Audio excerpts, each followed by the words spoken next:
ভগবানকে দেখতে কেমন, তার কি রূপের বর্ণনা করা যায়? কিন্তু কমিটি সিদ্ধান্ত করেছে যে রূপের বর্ণনা করতে হবে। মাথায় রাখবেন, যে বিশ্ব ব্রহ্মাণ্ডের মালিক, যে সৃষ্টি স্থিতির লয় প্রলয়ের মালিক, যে সৃষ্টিকে লয়কে প্রলয় করতে পারে যে ভগবান, যে গোটা পৃথিবীর মালিক, যার ইচ্ছায় আসা যাওয়া, যার ইচ্ছায় মরা বাঁচা, সেই ভগবানের কি রূপের বর্ণনা করা যায়? তবে হ্যাঁ, অসম্ভবকে সম্ভব করা যায়, যা হবার নয় তাও হওয়া যায়, যদি কারো ভাগ্যে হয় বৈষ্ণবের কৃপা।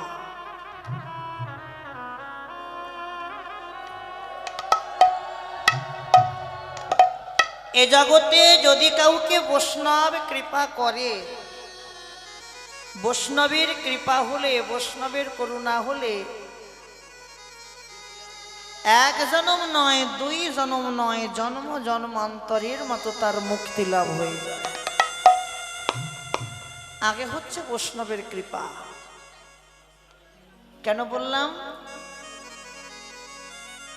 ভগবান বললেন, আমি বলছি না,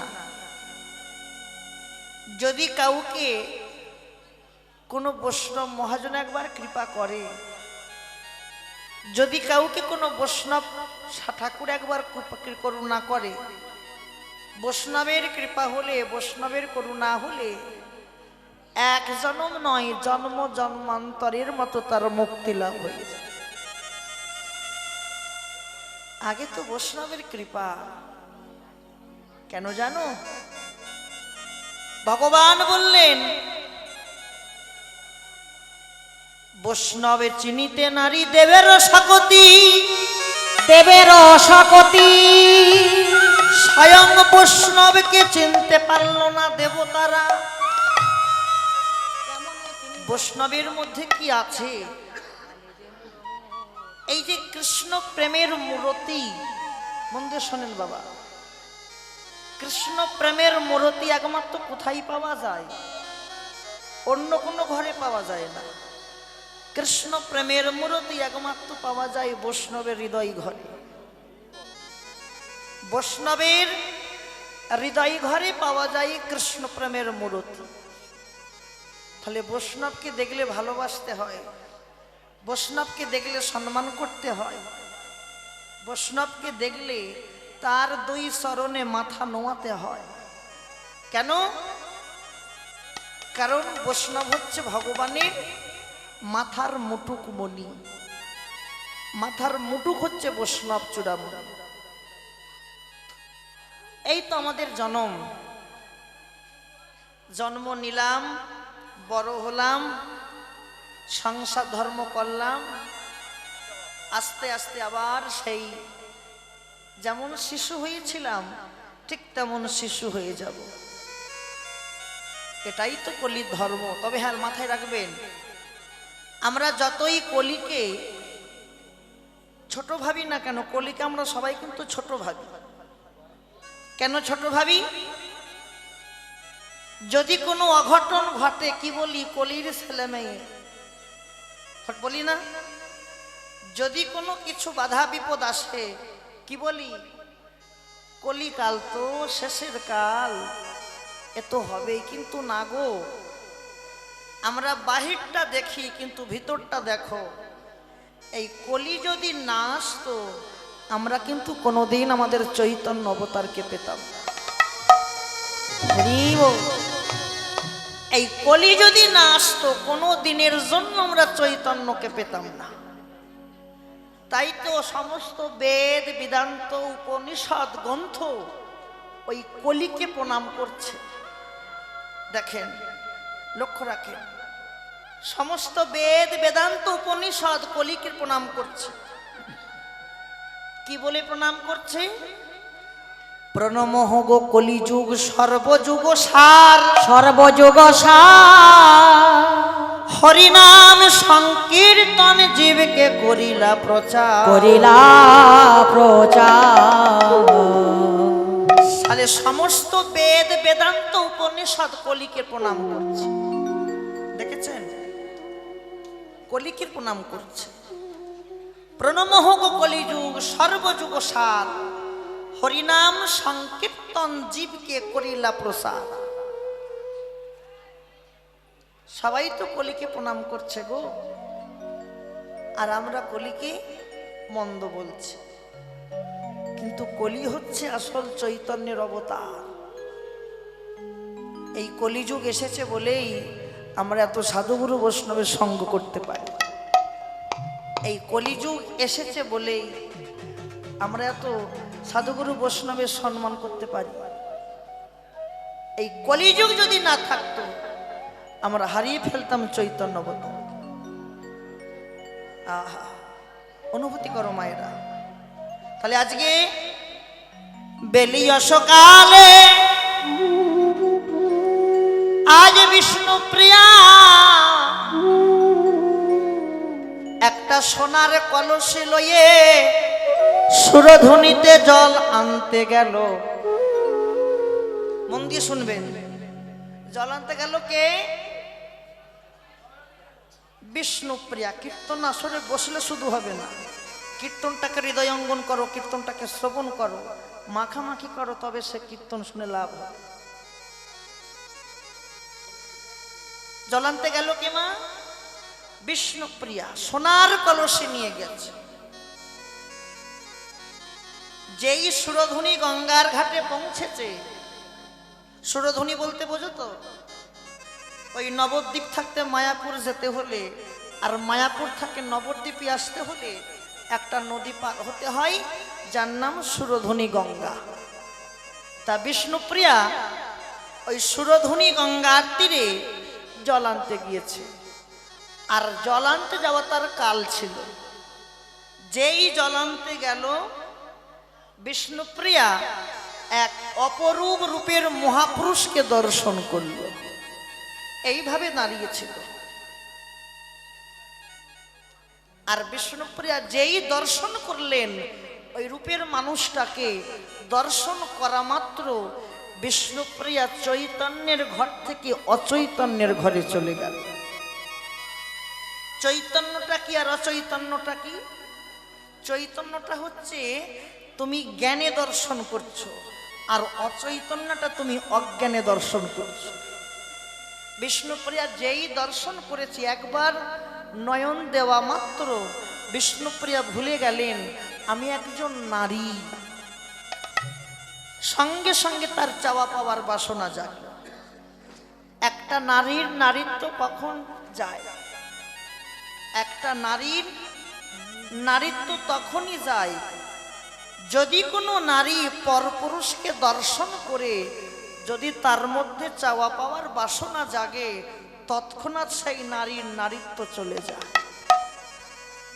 তাহলে বিষ্ণুপ্রিয়ারও তাই হয়েছে। ওই রূপের মানুষটাকে দেখে মনে মনে ভাবছে আমি যদি একবার ধরতে পারতাম,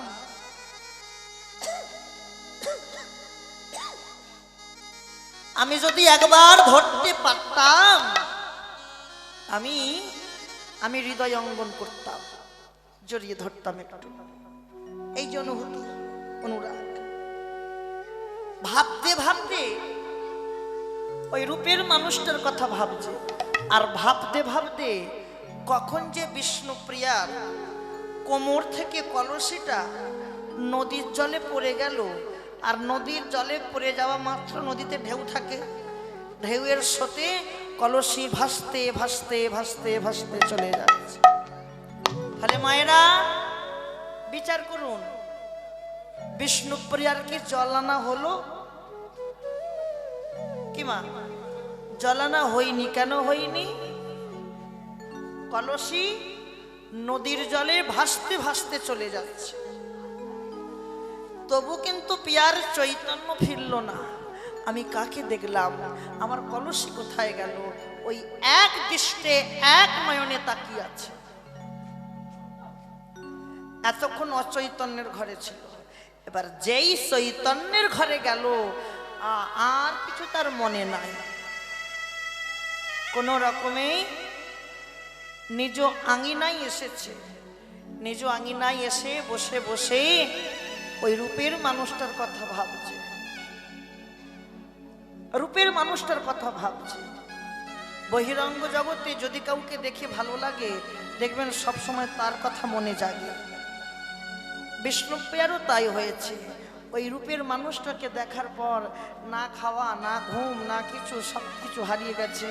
যেন মনে হয় একবারটি ধরতে পারলে, একবারটি আমি আর দর্শন করতে পারলে আমি আমার মনের আশা করে তাকে আমি সেবা দিতাম। ভুলে গেছে। আর ঠিক সেই সময় বিষ্ণুপ্রিয়ার মরম সখী, যার নাম ছিল কাঞ্চনা, কি নাম? কাঞ্চনা। কাঞ্চনা এসেছে প্রিয়ার ঘরে। প্রিয়া, এই প্রিয়া, এ কি আজকে তোর রসের বদন নিরস দেখছি কেন? তোর কি শরীর খারাপ না তোর মন খারাপ? বিষ্ণুপ্রিয়া বললেন, কাঞ্চনা তুই এসেছিস, আমার কিছু ভালো লাগছে না। কেন ভালো লাগছে না আমাকে বল, আমি শুনবো। ভালো লাগছে না কেন আমাকে বল। জানিস কাঞ্চনা, আমি না সুরধুনিতে জল আনতে গেলাম। সুরধুনিতে জল আনতে গিয়ে আমি এক অপরূপ রূপের নাগরকে দর্শন করেছি। জানিস কাঞ্চনা, আমি দর্শন তো করেছি, দর্শন করা মাত্র আমার সবকিছু হারিয়ে গেছে। একবার যদি আমি ধরতে পারতাম, আমার মনের বাসনা আমি পূর্ণ করতাম। শুধু তাই নয়, সে আমাকে, ওই রূপের মানুষটা আমাকে দংশন করেছে এক জায়গায়, আর জ্বালা দিচ্ছে আর এক জায়গায়। অনুভূতি করেন, রূপের মানুষ আমাকে দংশন করেছে এক জায়গায়, আর জ্বালা দিচ্ছে আর এক জায়গায়। বহিরঙ্গ জগতে যদি কাউকে কিছু কামড় দেয়, যদি দংশন করে, মা যেখানটা কামড় দেয় সে জায়গাটাই দংশন, জ্বালা দেয়, জ্বালা করে। কিন্তু বিষ্ণুপ্রিয়া উল্টো বললেন, আমাকে দংশন করেছে এক জায়গায় আর জ্বালা দিচ্ছে আর এক জায়গায়। জানিস নাগরী, আমাকে দংশন করেছে কোথায় আর জ্বালা দিচ্ছে কোথায়? আমাকে দংশন করেছে দুই নয়নে, আর জ্বালা দিচ্ছে আমার হৃদয় ঘরে। আর হৃদয়টা কাঁদে। একটাবার যদি আমি তাকে ধরতে পারতাম, আমি মনের আশা মিটাইয়ে সেবা দিতাম। কিন্তু কাঞ্চনা, তাকে তো ধরতে পারলাম না। ধরা কি যায় গো? যতক্ষণ না সে নিজে ধরা দেয়, কোনোদিন তাকে ধরা যায় না। সে আমার কি করেছে জানিস? ও নাগরী, নাগরী রে, আমাকে দংশন করেছে ঠিকই, কিন্তু দংশন করে সে আমার কি করেছে জানিস? সে আমার হিয়ার মাঝে বাসা বেঁধেছে। সে আমার হিয়ার মাঝে বাসা বেঁধেছে। নাগরী রে, নাগরী রে, সে আমার হিয়ার মাঝে বাসা বেঁধেছে। সে আমার হিয়ার মাঝে বাসা বেঁধেছে। আমার রাতের ঘুম কেড়ে নিয়েছে।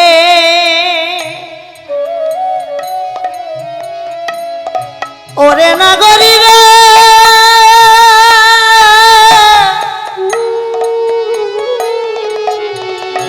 ওরে নাগরী, নাগরী, নাগরী,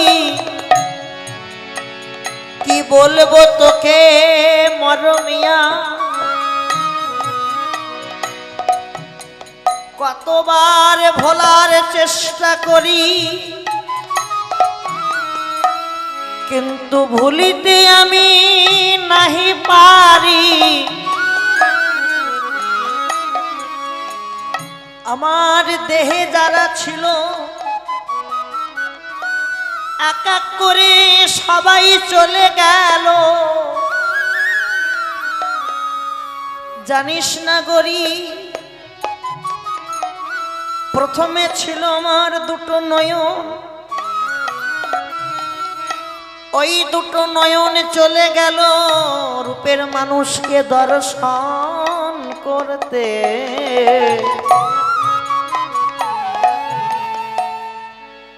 যে নয়ন দুটো একেবারে চলে গেল, আরে ফিরে এলো না আমার কাছে। আমার দেহ থেকে দুটো হাত চলে গেল, তাকে সেবা দিতে। দেহ থেকে এক এক করে সবাই গেল,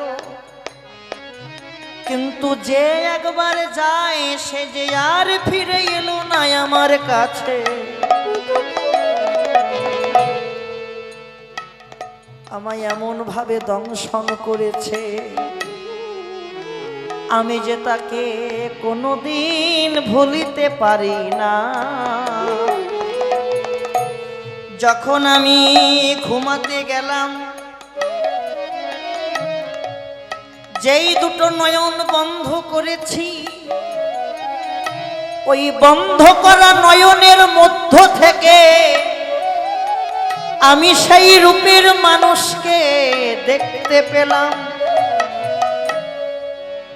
বন্ধ করা নয়নের মধ্যে এমন ভাবে দাঁড়িয়ে আছে,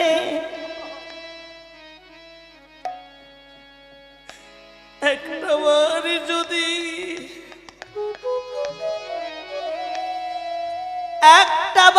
যদি আমি তাকে ধরতে পারি, আমি আমার মনের আশা করে সেবা দেব। শুধু তাই নয় রে, আমি যখন রন্ধনশালায় রন্ধন করছি, রন্ধন করবার জন্য যখন আমি হলুদ বাটছি, হলুদ বাটতে বাটতে না আমি রূপের মানুষটাকে দেখতে পেয়েছি। আমি ভুলে গেলেও কিন্তু সে তো আমাকে ভুলছে না, আমি ভুলে গেলেও সে যে আমাকে ভুলতে দিচ্ছে না। হ্যাঁ গো, ভোলা কি যায়। একবার যদি কেউ গৌর বলে কাঁদতে পারে, একবার যদি কেউ কৃষ্ণ বলে কাঁদতে পারে, একবার যদি কেউ সাধুগুরু বৈষ্ণবের সঙ্গ করতে পারে, তারপর যদি সে মনে ভাবে আর আমি ওই পথের পথিক হব না, আরে তুমি ভাবলে কি করে তোমাকে ভুলে যাবে? তুমি ভুলে গেলেও জগতের ওই সাধুগুরু বৈষ্ণব তোমাকে কোনো দিন ভুলবে না।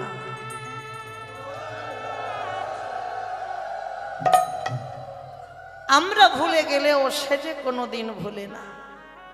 নাগরী, তাকে আমি ভুলতে পারলাম না।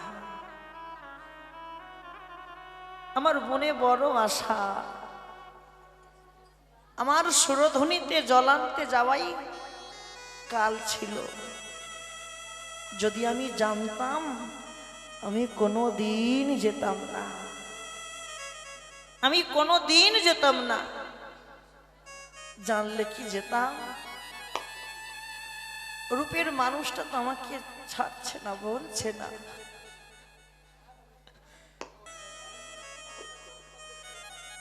জগতে কত কি হিয়াই জাগে,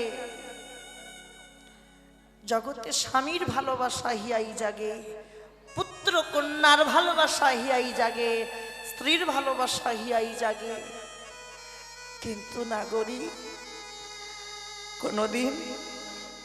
কোনোদিন গৌর রূপটা কারো হিয়াই জাগলো না। হিয়াই জাগে তো তাদের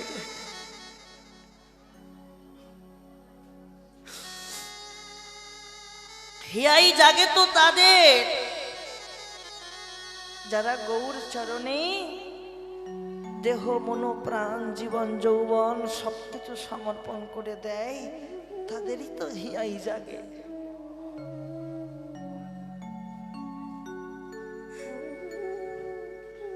যারা নিজের বলতে আর কিছু রাখে না, যারা নিজের বলতে সবকিছু উজাড় করে দিয়ে ভালোবাসে, তাদেরই তো হিয়াই জাগে। তারা ছাড়া কেউ কি কোনোদিন গৌরকে ভুলতে পারে? আমার এই কমিটির বাবারা এরা এত পরিশ্রম করে কেন করে? নিজেদের জন্য করে না, না না না। এদের আশা একটা, লক্ষ্য একটা, আমরা তো কিছু হতে পারলাম না, বরং আমরা চেষ্টা করি একটা সাধুর বাজার বসাই, আর সাধুর বাজারে গিয়ে আমরা একটু সাধু সঙ্গ করব, একটু বৈষ্ণবের সঙ্গ করব। সাধুর সঙ্গ করতে করতে যদি আমার দেহ থেকে প্রাণটা চলে যায়, এর মতন জনম যে আর হয় না গো, এর মতন জনম আর হয় না। কীর্তন আসরে বসে কীর্তন শ্রবণ করতে করতে যদি আমাদের প্রাণ পাখিটা চলে যায়, মনে ভাববো মা,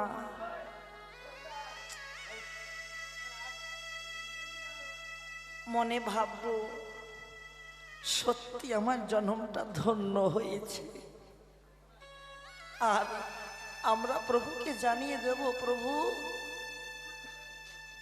তোমার কাছে একটাই বাসনা, একটাই আশা, একটাই ভরসা, জগতে তুমি ছাড়া তো আমাদের আর কেউ আপন নেই। তুমি আমাদের দেহ মন প্রাণ জীবন যৌবন যা কিছু আছে সব তো তুমি, আমাদের খালি একটুখানি কৃপা করো। প্রাণ পাখিটা যখন যায়, সাধুর বাজার থেকেই যেন আমাদের প্রাণ পাখিটা সবার যায়।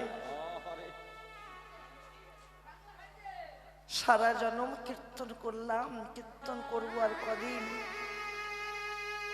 এই তো ভবের খেলা। আজকে খেলছি, কালকে খেলবো না। প্রভু বললেন,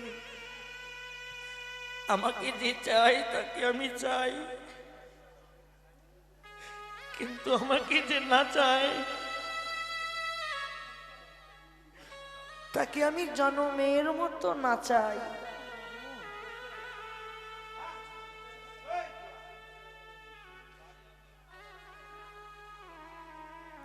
আসরের মান দিচ্ছে না বাবা।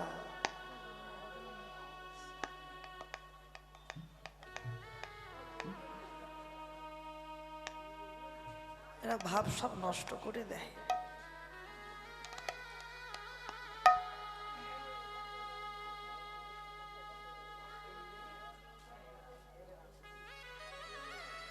নরোত্তম ঠাকুর মশাই বলছে না, আহা,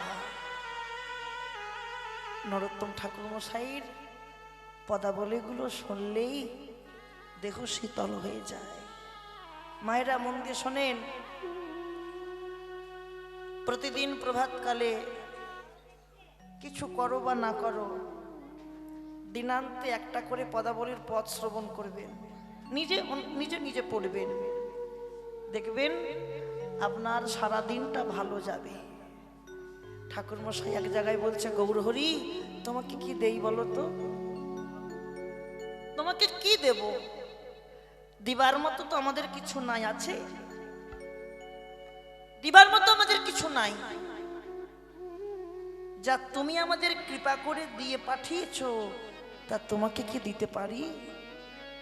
ঠাকুর মশাই পদাবলিতে বললে, ওগো কি দিব, কি দিব ভাবি, আমি মনে করি আমি গৌরামা। ওগো কি দিব, কি দিব ভাবি, আরে মনে করি আমি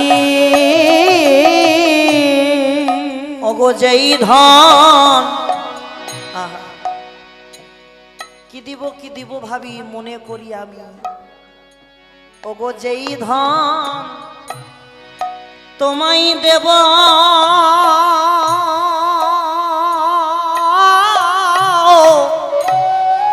সেই ধন যে তুমি, ওগো যেই ধন তোমায় দেব, তাই গৌর হরি সেই ধন যে তুমি, ধন তোমায় দেব,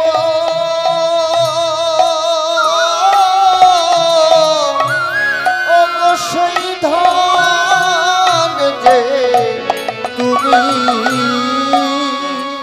দেখেছেন কত সুন্দর পদ। কি দিব ভাবি মনে করি আমি, যেই ধন তোমায় দেব সেই ধন তুমি। গৌর তোমার রাঙা পায়ে সব সপেছি আমি, অনেকের অনেক আছে আমার কেবল তুমি। দেখেছেন গৌর তোমার রাঙা পায়ে ঠাকুর মশাই বলছেন সব সপেছি আমি, অনেকের অনেক আছে আমার কেবল তুমি। এসব দুঃখের কথা কাহারে কহিব, তোমার ধন তোমায় দিয়া দাসী হইয়া রব।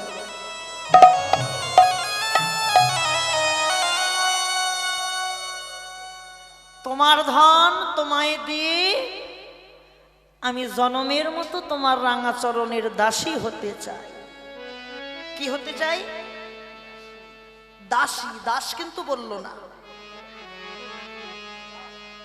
দাস নয় দাসী। দাসী হতে চাই, কিবা পুরুষ কিবা নারী, আমরা সবাই তোমার চরণের দাসী। দাস তো একজন, আমরা হলাম দাসী। ঠাকুর মশাই আরো বললেন, আমি আমার ভজনের দ্বারা বিচার করে দেখলাম গৌর হরি, জগতে তুমি কত মানুষকে কত কি দিয়েছ, কত মানুষকে টাকা দিয়েছ, পয়সা দিয়েছ, গাড়ি বাড়ি সব দিয়েছ, কত মানুষকে ভালোবাসার মানুষ পাইয়েছ। যাদেরকে তুমি ভালোবাসার মানুষ দিয়েছ তারা কি তোমায় কোনোদিন ভালোবেসেছে? আমি আমার ভজনের দ্বারা সাধনের দ্বারা বিচার করে দেখলাম, জগতে যতই বলি না কেন সবাই সবার, কিন্তু বিচার করে দেখলাম গৌর হরি, জগতে তুমি ছাড়াই আমাদের আরে কেহ নাই গো। তুমি ছাড়াই আমাদের আরে কেহ নাই গো। এ জগতে এই বিশ্বচরা চরে আর মাঝে, জগতে তুমি ছাড়া আমাদের আরে কে আছে? এই বিশ্ব চরাচরের মাঝে তুমি ছাড়াই আমাদের আরে কে বাই আছে গৌর তুমি আমার আমি তোমার গৌর তুমি আমার আমি তোমার গৌর তুমি আমার আমি তোমার গৌর তুমি আমার আমি তোমার ওগো তুমি আমার প্রাণের তরি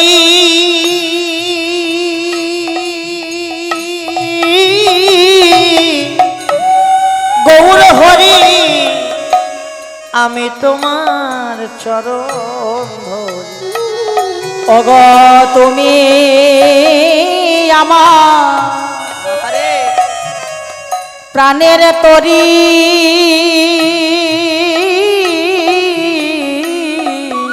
আমি তোমার চরণ ধরি গৌর তুমি আমার প্রাণের তরি জানম নাই জানম ওগ তুমি আমার প্রাণের তরি ওগ তুমি আমার প্রাণের তরি আমি তোমার চরণ ধরি এখানে দুটো আসন হয়েছে, দুটো আসন, একটা আপনাদের আসন আর একটা আমাদের আসন। আপনাদের আসনটা কার আসন বলতে পারবেন?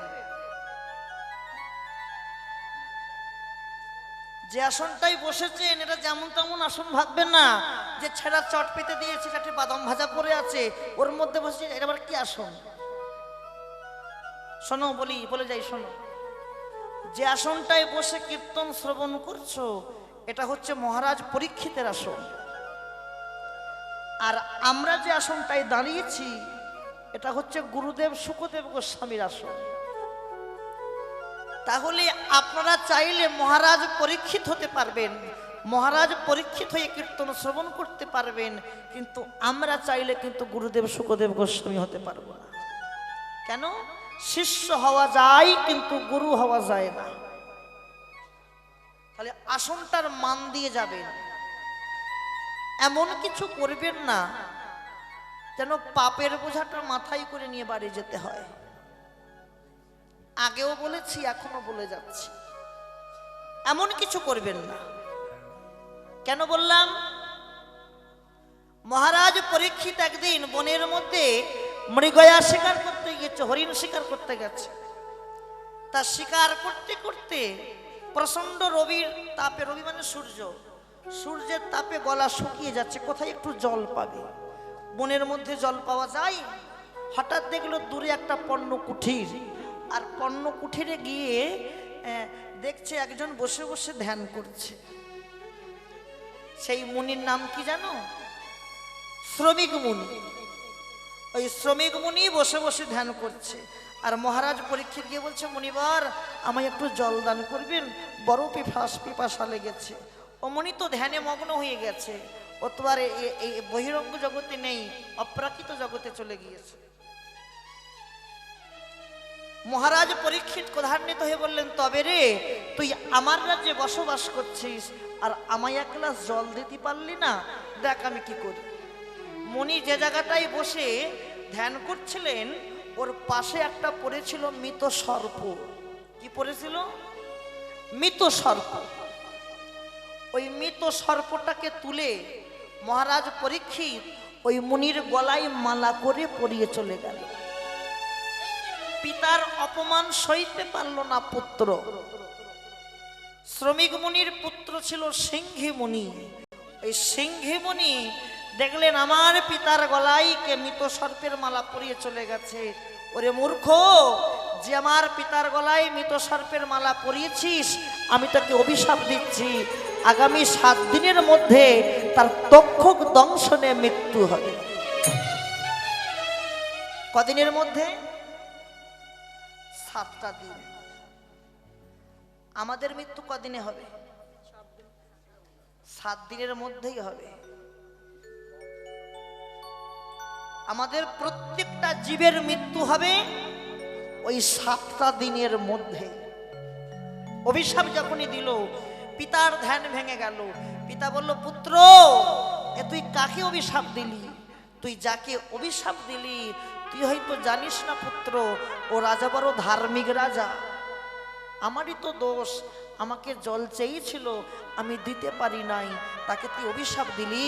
যা, যেমন তাকে অভিশাপ দিয়েছিস তার মৃত্যুর সংবাদটা পৌঁছে দে। এই পৃথিবীতে মাত্র তারা 7 দিন আয়ু। দেখেন, শ্রমিক মুনি, শৃঙ্গী মুনি পিতার কথাটা মাথায় করে নিয়ে চলে গেলেন ওই মহারাজ পরীক্ষিতের কাছে। মহারাজ, কি ব্যাপার মুনি? মহারাজ, আমি না বুঝে সুঝে আপনাকে একটা বড় অন্যায় করেছি। কি অন্যায় করেছো তুমি? আপনি আমাকে যা শাস্তি দেবেন আমি মাথা পেতে নেব। আরে তুমি কি অন্যায় করেছো আগে বলো। আমি পিতার অপমান সইতে পারলাম না, দেখলাম পিতার গলায় একটা মৃত সর্পের মালা, আর আমি না বুঝে আপনাকে অভিশাপ দিয়েছি। কি অভিশাপ দিয়েছো?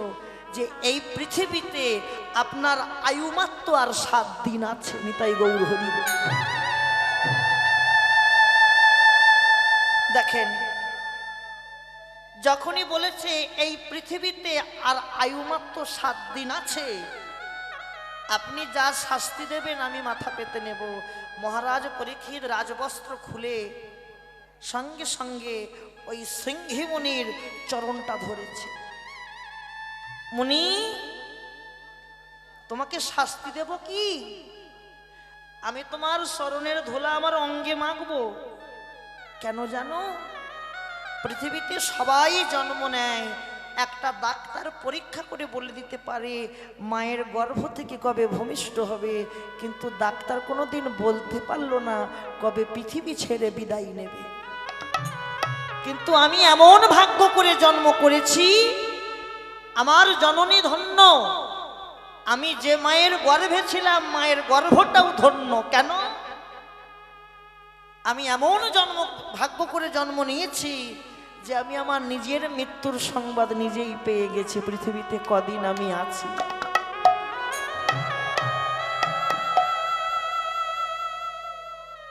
তোমার কোনো দোষ নেই। মহারাজ পরীক্ষিত সবকিছু ছেড়ে দিল। সবকিছু ছেড়ে দিয়ে বাহির হয়ে পড়লেন। এই যে 7 দিন আমার মাত্র আয়ু আছে, এই 7 দিন আমি কি করলে আমি ভগবত তত্ত্ব দর্শন করব? রাস্তাঘাটে কত মুনির দর্শন হয়, কোন মুনি নানান মুনি নানান বিধান দেয়। তা হঠাৎ রাস্তাঘাটে দেখা দিল একজন লেংটিধারী বাবাজি আসছেন কৃষ্ণ নাম গাইতে গাইতে, যার নাম গুরুদেব শুকদেব গোস্বামী। গুরুদেব, আমায় কৃপা করে বলতে পারেন এই 7 দিন আমি কি করলে, আমার এই পৃথিবীতে মাত্র 7 দিন আয়ু আছে, এই 7টা দিন কি করলে আমি আমার গোবিন্দের চরণ আমি লাভ করব? ওই এই ব্যাপার। শোনো শোনো রাজন, এই 7 দিন তুমি রহরহ ভাগবত শ্রবণ করবে। কে শ্রবণ করাবে? আমি তোমাকে শ্রবণ করাবো। দেখে, 2টো আসন করলো, একটা মহারাজ পরীক্ষিতের আসন আর একটা গুরুদেব শুকদেব গোস্বামীর আসন। বলেন, শোনো, এই ভাগবত আসনে যে ভাগবত শ্রবণ করবে আসনটাকে পবিত্র করতে হয়, আর আসনটাকে পবিত্র করে যদি কেউ ভাগবত হরিকথা শ্রবণ করতে পারো তার কাছে কোনো কিছু পাপের কর্ম হয় না। যতদিন দেহের মধ্যে প্রাণ থাকবে হরিকথা তার অক্ষয় অক্ষরে পালন হয়ে যাবে।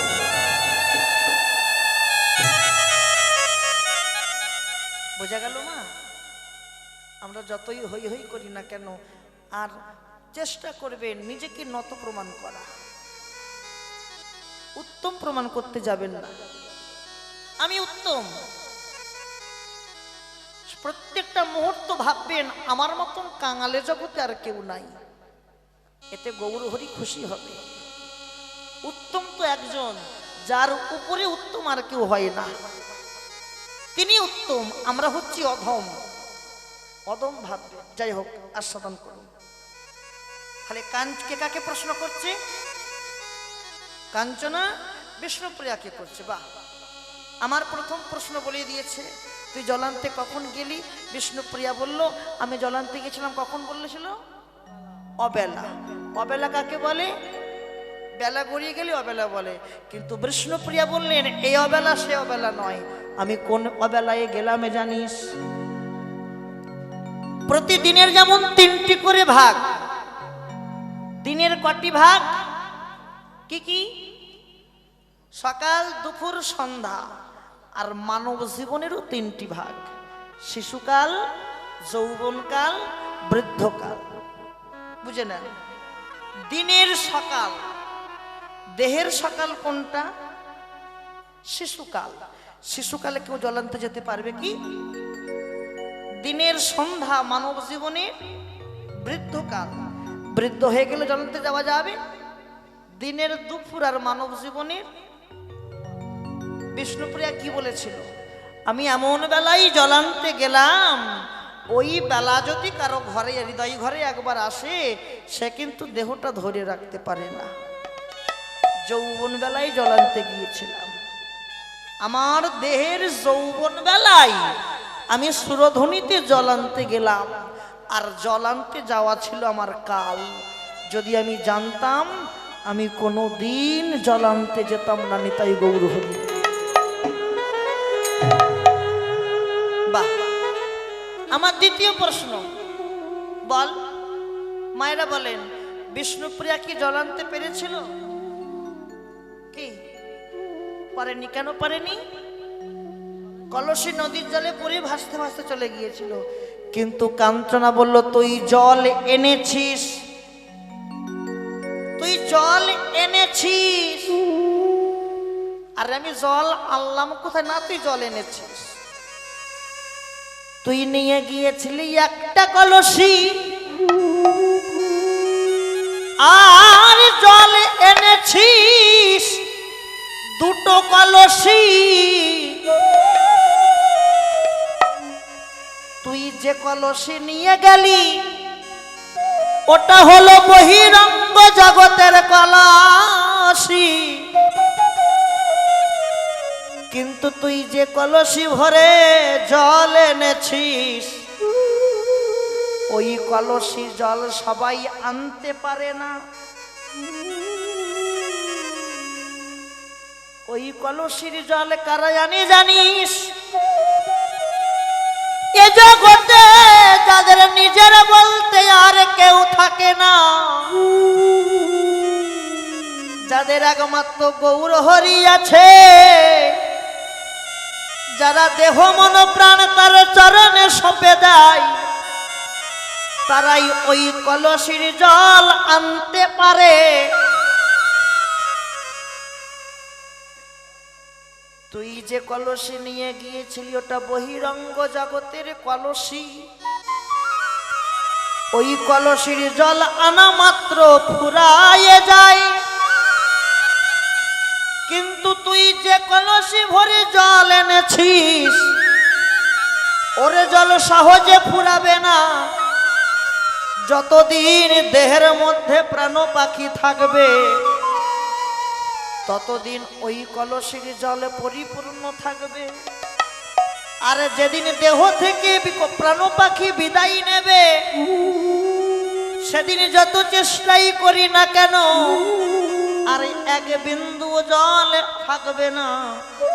কোন 2টো কলসি জানিস? ও নাগরী, 2 নয়ন কুম্ভে জল আনেছি, 2 নয়ন কুম্ভে জলে এনেছি। 2 নয়ন কুম্ভে জল আনাছি। 2 নয়ন কুম্ভে জলে এনেছি। গৌর প্রেমে সরোবরে, গৌর প্রেমে সরোবরে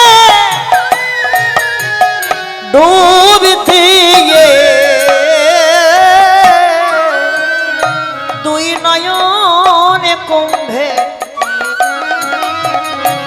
জলে এনেছি। গৌর প্রেমে সরোবরে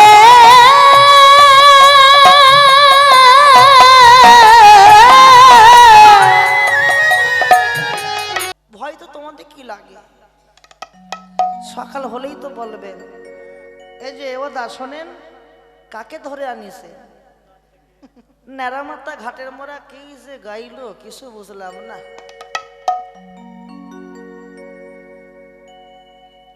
যেখানটা বুঝতে পারবেন না বলবেন, চেষ্টা করব। শোনেন, জন্ম আমাদের যে কুলেই যাক না কেন, যদি কর্ম ভালো থাকে কর্মের গুণে ফল পাবো। কি বাবারা, জন্ম যে কুলেই যাক না কেন, আমার পিতা একজন দৈত্য অসুর, কিন্তু আমার মা যদি ভালো হয়, মা যদি ভালো হয় আমি ফল ভালো পাবো। কেন? পিতার কর্তব্য কি আর মায়ের কর্তব্য কি? পিতার কর্তব্য হচ্ছে বিষ পোঁতা, আর মায়ের কর্তব্য বিষটাকে বড় করে লালন পালন করা। মা হলো ক্ষেত্র মাটি, আর বাবা হলো বীজ। তাহলে বাবা যে বীজটা মাটিতে রোপণ করছে, মাটি যদি ভালো হয় তো ফসল ভালো হবে, আর মাটি যদি নোনা হয়ে থাকে ফসল কোনোদিন ভালো হবে না। আগে ভালো মা হতে হয়।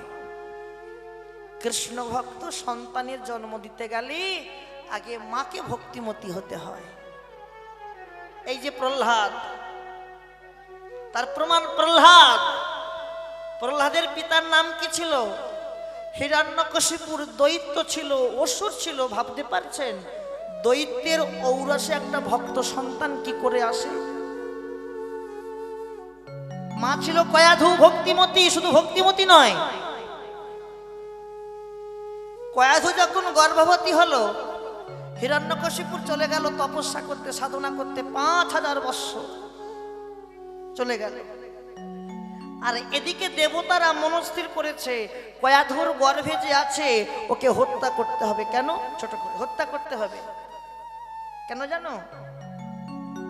কারণ অসুরের ঔরসজাত সন্তান বড় হয়ে ও অসুর হবে। এই ভয়ে কয়াধু চলে গেলেন নারদ মুনির আশ্রমে। আর নারদ মুনির আশ্রমে গিয়ে যখন সব কথা খুলে বলেছে, নারদ মুনি আশীর্বাদ করলেন, কয়াধু আমি তোকে আশীর্বাদ করলাম, তোর স্বামী যতদিন না ফিরে আসে তপস্যা করে, ততদিন তোর গর্ভপাত হবে না। তাহলে প্রহ্লাদ কতদিন মায়ের গর্ভে ছিল? 5000 বৎসর মায়ের গর্ভে ছিল। ভাবতে পেরেছেন? সেটাও বড় কথা নয়। কয়াধু যখন নারদ মুনির আশ্রমে থাকতো, আর প্রভাতকালে যখন আশ্রম যখন ঝাড়ু দিত, ঝাড়ু, ওই নারদ মুনির আশ্রমে সাধুগুরু বৈষ্ণবের আনাগোনা ছিল।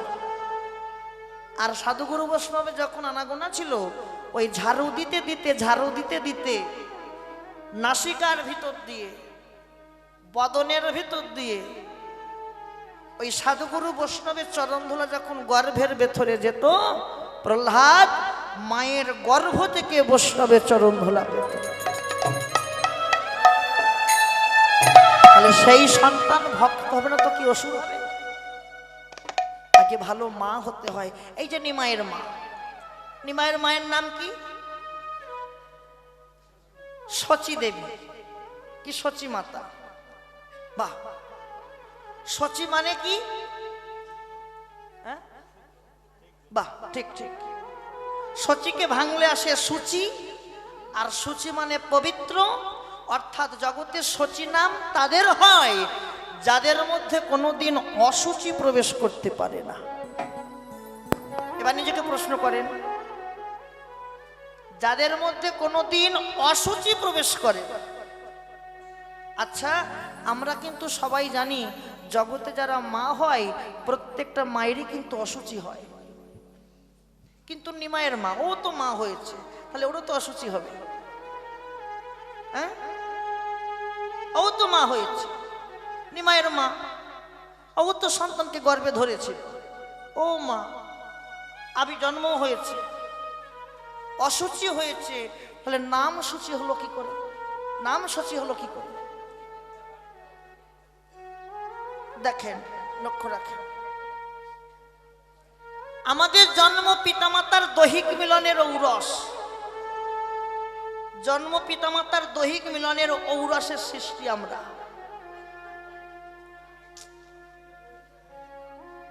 আমরা যে মায়ের গর্ভে থাকি, মায়ের গর্ভটা সৃষ্টি হয় কি করে?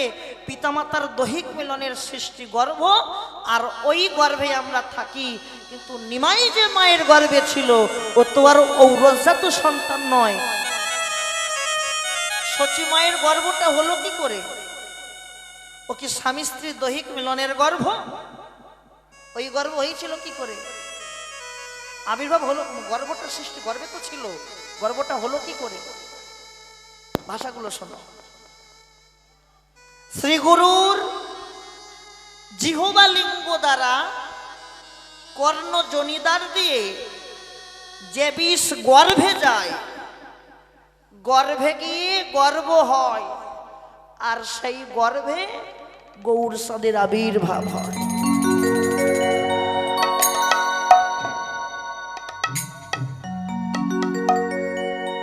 বুঝেছ?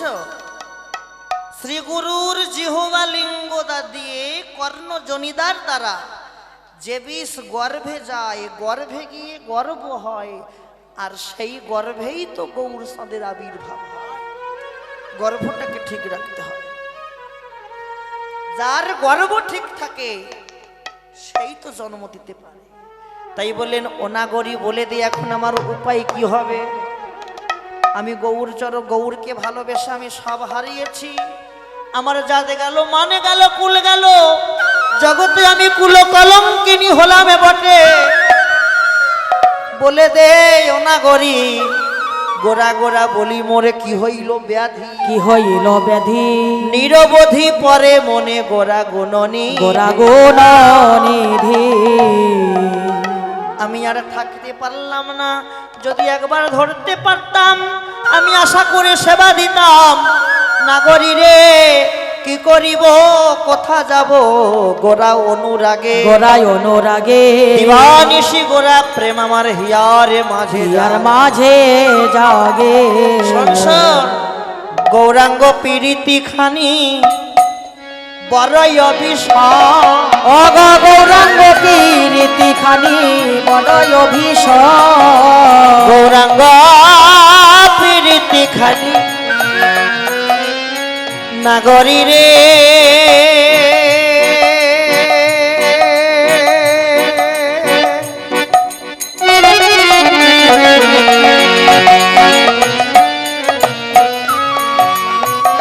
ওরে নাগরী রে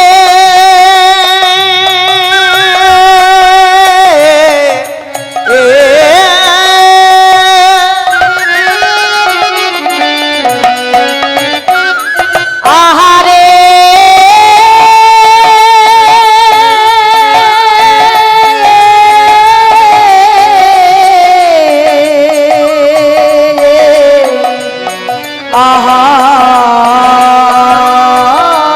আহারে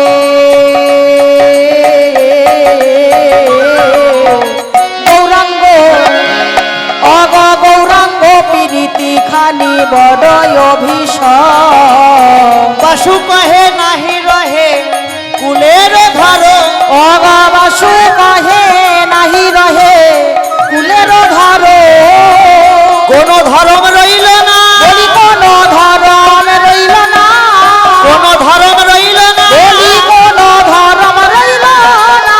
বাসুদেব ঘোষ বলে কোন ধরম রইল ও না। বাসুদেব ঘোষ বলে কোন ধরম রইল না।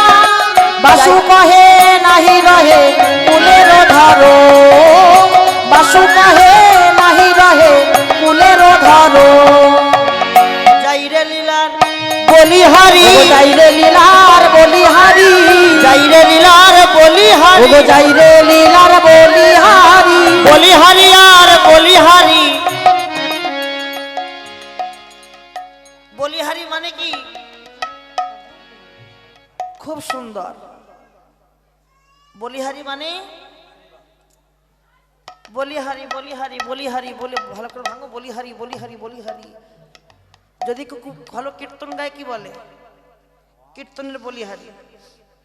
আর যেসব মারা এত ঝগড়া করে, এত কথা মতো চাল্লাচিল্লি করে গো বাবা, তাদের বলিহারি।